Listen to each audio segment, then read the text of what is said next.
बिस्मिल्लाहिर्रहमानिर्रहीम। अस्सलाम वालेकुम दोस्तों, आज मैं आपको एक ऐसी चीज़ दिखाने वाला हूँ पाकिस्तान में हर किचन में है, लेकिन जिससे पैसा सिर्फ ट्रेडर्स कमा रहे हैं, वो है हल्दी। हाँ, वही हल्दी जो आप रोज़ दाल में डालते हैं। लेकिन सवाल ये है, क्या आप जानते हैं कि पाकिस्तान की हल्दी जब पाउडर फॉर्म में एक्सपोर्ट होती है तो मिडल ईस्ट में उसका रेट डबल नहीं, कभी कभी ट्रिपल होता है।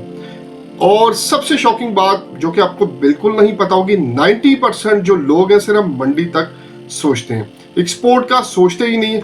आज मैं आपको बताने वाला हूं पाकिस्तान में हल्दी कहाँ होती है, सोर्सिंग का हिडन तरीका, कराची प्रोसेसिंग प्लांट का पूरा model, raw versus powder export का फर्क, एचएस कोड एक्सट्रैक्ट क्या होता है, एग्जैक्ट क्या होता है, डॉक्यूमेंट्स कैसे बनते हैं, कंटेनर कॉस्ट क्या होती है, बायर कैसे मिलता है, और सबसे इंपॉर्टेंट 20 लाख प्रॉफिट कैसे निकलता है। अगर आप सीरियस हैं बिजनेस करने के लिए तो वीडियो स्किप मत करिएगा, और अगर आप सीरियस नहीं हैं और ये समझ रहे हैं कि बकवास ही है तो वीडियो को स्किप कीजिएगा और आप कोई और वीडियो देखिएगा। आज सिर्फ नॉलेज नहीं, प्रॉपर ब्लूप्रिंट मिलेगा, आपको प्रॉपर गाइडलाइन मिलेगी। देखो, पाकिस्तान में कमर्शियल लेवल पर हल्दी ज्यादा होती है।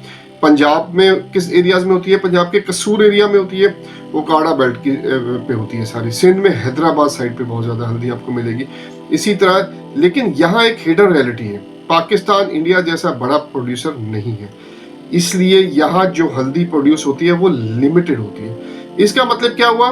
क्वालिटी कंट्रोल इजी होता है और नीच एक्सपोर्ट मार्केट के लिए परफेक्ट है। देखो, अब मान ले आपने डिसाइड कर लिया है एक्सपोर्ट करना है, सबसे पहले आती है सोर्सिंग। आपने सोर्सिंग कहां से करनी है? देखो, सबसे पहले एक स्टेप नंबर 1 पे आप जाओगे, फार्म को विजिट कर सकते हो। आप डायरेक्टली फार्मर के पास जाएंगे, उनसे ये 3 सवाल पूछेंगे। मॉइस्चर लेवल क्या है, केमिकल स्प्रे कितनी दफा हुआ है, हार्वेस्ट कब हुई है। अगर फार्मर कॉन्फिडेंट जवाब देता है तो गुड साइन है। स्टेप नंबर 2, मंडी रियलिटी चेक। मंडी में रेट फ्लक्चुएट करता है।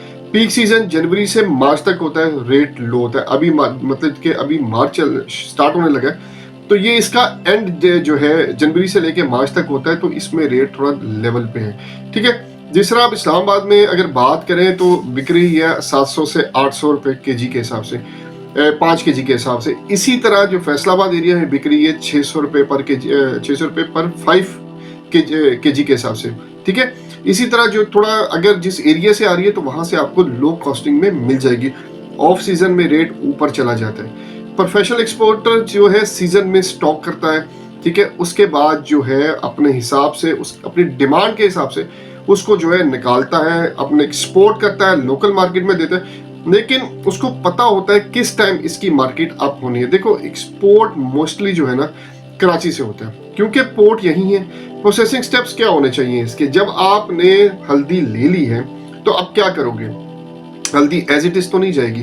देखो, उसकी रॉ क्लीनिंग होगी, वॉशिंग ड्रम में डालेंगे उसको वॉश के लिए, उसको बॉइलिंग टैंक में डालेंगे, कुछ थोड़ा सा बॉइल देंगे, उसको मैकेनिकल ड्रायर में डालेंगे, पॉलिशिंग ड्रम में डालेंगे, उसको इंडस्ट्रियल ग्राइंडर इस्तेमाल करेंगे इसके लिए, सीविंग मशीन इस्तेमाल करेंगे, इसके मेटल डिटेक्टर जो होगा वो इस्तेमाल करेंगे, पैकिंग मशीन इस्तेमाल करेंगे।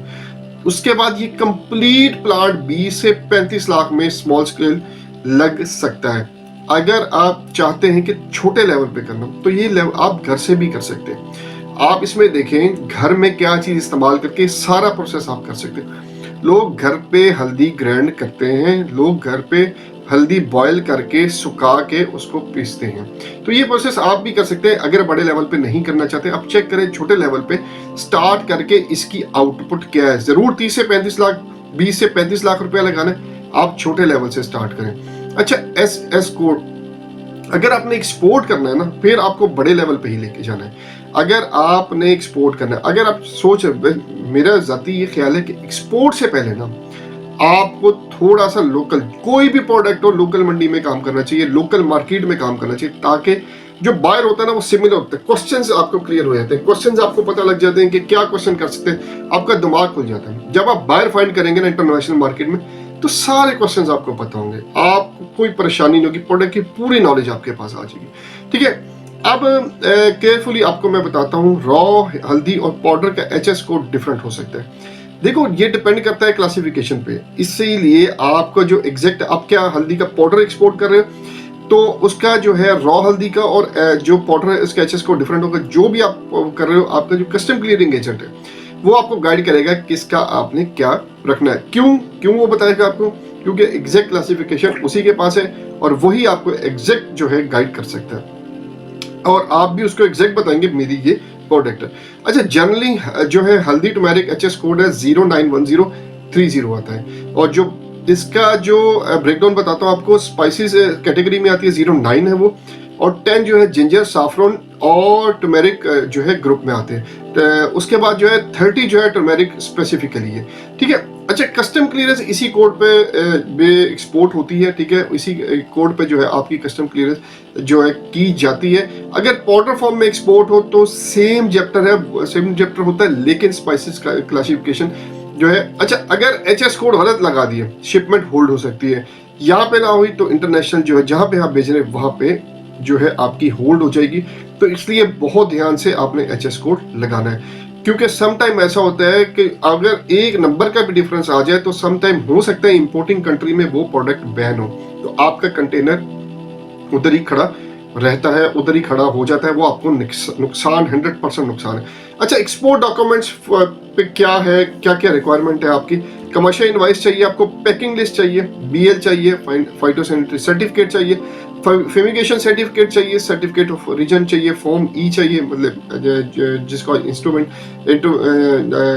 एफआई बोलते हैं, फाइनेंशियल इंस्ट्रूमेंट बोलते हैं। उसके बाद आपको जो है ये एक जो है आपको एक सर्टिफिकेट चाहिए, हलाल सर्टिफिकेट चाहिए आपको, और जो है पंजाब फूड अथॉरिटी से आपको रजिस्टर होना पड़ेगा। ये सब कंप्लीट ना हो तो कंटेनर पोर्ट पर रुक जाता है। अच्छा, टॉप इंपोर्टिंग कंट्रीज कौन कौन सी है जहां डिमांड स्ट्रॉन्ग है। दुबई हो गया, सऊदी अरेबिया हो गया, ओमान हो गया, मलेशिया हो गया, यूके हो गया, यूएसए हो गया। मिडल ईस्ट मार्केट स्टेबल है क्योंकि साउथ एशियन पॉपुलेशन जो है ज्यादा है वहां पे। अच्छा, थोड़ा सा जो है ना एग्रेसिव एग्जांपल से आपको रियल प्रॉफिट कैलकुलेशन करके देता हूँ। रॉ हल्दी परचेज की आपने 300 रुपए पर केजी पे, 5 टन परचेज किया आपने, 15 लाख रुपया बनता है, ठीक है। प्रोसेसिंग प्लस पैकिंग आपने 60 रुपए पर केजी कर ली, टोटल कॉस्ट पर केजी अप्रोक्सीमेटली 360 होगी आपकी। फ्रेट प्लस डॉक्यूमेंटेशन 40 रुपए पर केजी आपका लगे, फाइनल कॉस्ट आपकी 400 रुपए पर केजी अप्रोक्सीमेटली आपकी बन गई। दुबई सेलिंग रेट जो है बल्क प्रोडक्ट 650 से 750 पर केजी इक्विवेलेंट बिकता है। एवरेज मार्जिन 200 रुपया आप खींच के लगा ले, 200 रुपया पर केजी बनता है। 5 टन मल्टीप्लाई बाय 200, 10 लाख रुपए। अगर 10 टन भेज दें 20 लाख अप्रोक्सीमेटली। गेम स्केल पर है, ये एक शिपमेंट 2 शिपमेंट की गेम नहीं है। अगर एक्सपोर्ट का काम करना है तो आपको अपना जो है वो प्रोडक्ट स्केल करनी पड़ेगी, अपनी जो ट्रांजेक्शन है उसको स्केल करना पड़ेगा, ठीक है। अच्छा, अब बायर के आपसे क्यों खरीदेगा, ये मेन क्वेश्चन मैंने अपने इसमें रखा, इसलिए है कि बहुत लोगों के क्वेश्चन होते हैं कि यार हमसे क्या क्यों लेगा। देखो, बायर 4 चीजें देखता है। नंबर पे देखता है करकमिंग परसेंटेज, दूसरे नंबर पे देखता है कलर कंसिस्टेंसी, तीसरे नंबर पे देखता है मॉइस्चर लेवल 10% से नीचे होना चाहिए, और चौथे नंबर पे देखता है ये बंदा मुझे सप्लाई स्टेबल देगा या बस एक कंटेनर भेज के रुक जाएगा। अगर आप कंसिस्टेंट सप्लाई नहीं दे सकते तो बायर दूसरे सप्लायर पर चला जाता है, ठीक है। अब कभी कभी ऐसा भी होता है कि आप फ्रॉड भी आपके जेहन में आ सकता है कि आप फ्रॉड भी हो सकते हैं, तो उससे कैसे बचे। एडवांस बिना एलसी के हैवी शिपमेंट ना भेजें, ठीक है। बायर की कंपनी रजिस्ट्रेशन वेरीफाई करें, ट्रेड लाइसेंस कॉपी लें उसकी, गूगल रिव्यूज चेक करें, ठीक है। फेसबुक पे अगर वो प्रेजेंट है तो वहां पे चेक करें लोग क्या कमेंट कर रहे हैं। अच्छा, अब रॉ एक्सपोर्ट मार्जिन कम है, पाउडर एक्सपोर्ट मार्जिन ज्यादा है। कोई भी प्रोडक्ट ले लो, जिस प्रोडक्ट में इनोवेशन है उसमें जो है प्रॉफिट ज्यादा है, लेकिन पाउडर में रिस्पॉन्सिबिलिटी ज्यादा है। जो एडल्ट्रेशन है का रिस्क है, उसका एडल्ट्रेशन का रिस्क है। प्रोफेशनल लैब टेस्ट करवाना जरूरी है इसके अंदर, ठीक है। उसके बाद बाकी जो ब्रांडिंग जो है वो भी आपकी, अगर आप एक्सपोर्ट नहीं करना चाहते, ठीक है, अगर अपना प्रीमियम स्पाइस ब्रांड लॉन्च करें, जो 200 ग्राम पैकिंग होगी, स्मॉल पैकिंग होगी, रिटेल मार्जिन 30 से 40% तक होता है। ये हर उसमें स्पाइसेस में होता है, नॉर्मल है ये, ठीक है। अच्छा, अगर बायर से बात करते वक्त ना आपने, सर हम कंसिस्टेंट मॉइस्चर कंट्रोल और लैब टेस्टेड जो है सप्लाई देते हैं, हम शॉर्ट टर्म प्रॉफिट नहीं चाहते, हम लॉन्ग टर्म रिलेशनशिप चाहते हैं। कॉन्फिडेंस टोन मैटर करता है आपका, ठीक है। अच्छा, 20 फुट कंटेनर अप्रोक्सीमेटली 18 से 20 टन कैरी करता है। सी फ्रेट वेरी करता है मार्केट के हिसाब से। अगर जो है सप्लाई ज़्यादा है तो इसमें भी ऐसा ही होता है, रेट बढ़ जाएगा, कम हो जाएगा, अगर कम है, डिमांड कम है तो बढ़ जाएगा। एयर कार्गो अर्जेंट शिपमेंट के लिए एक्सपेंसिव होती है, ठीक है, इसलिए बाय सी भेजा जाता है। आपने स्टार्ट करना है 2 टन से स्टार्ट करना है, फिर आपने 5 टन पे जाना है, प्राइवेट लेबल सप्लाई करनी है, अपना ब्रांड गल्फ कंट्री में रजिस्टर करवाना है। ये 2 से 3 साल का रोड मैप है, और अगर आप ये कर गए, यकीन करें आप तर जाओगे। पाकिस्तान के पास रिसोर्सेज है मसाले डायरेक्शन के साथ। हल्दी सिर्फ मसाला नहीं, ये एक्सपोर्ट वेपन है। अगर आप सीरियस हैं तो आज रिसर्च स्टार्ट करें। उम्मीद करते हैं आपने इस वीडियो से कुछ ना कुछ सीखा होगा। वीडियो को लाइक सब्सक्राइब और शेयर लाजमी किया करें, ताकि आने वाले इंपोर्टर एक्सपोर्टर या कोई बिजनेस करना चाहते हैं वो भी कुछ ना कुछ सीख सके। अगली वीडियो तक के लिए अपने भाई को इजाजत दीजिएगा। अपना बहुत ज्यादा ख्याल रखिएगा। अल्लाह हाफिज।